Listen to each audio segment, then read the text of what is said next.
આજે અમે બટેટા વેફર બનાવીએ છીએ. એના માટે મોટા મોટા બટેટા લે ચારું ખાડવાની ખમણથી વેફર બનાવશું આપણે.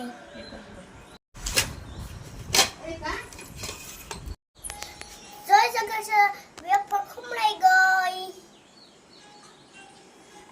અમે બે ત્રણ બારીથી ધોવાની, બે ત્રણ બારીથી ધોવાની, પછી બાફવાની, પછી સુકવવાની. હે ફ્રેન્ડ્સ, ગુડ મોર્નિંગ. સવાર થઈ ગઈ છે તો હાજર વેફર સુકાઈ ગઈ. તો મારી મમ્મી પંચી લઈને ઉપર આવતી રહી. તો બાએ પછી મેં બાને પૂછ્યું કે મારા મમ્મી ક્યાં? તો બાએ કીધું મમ્મી ઉપર છે. તો ઉપર આવી ગઈ વેફર સુકવવા. વેફર સુકવું છું. ફાઇનલી વેફર બની ગઈ છે.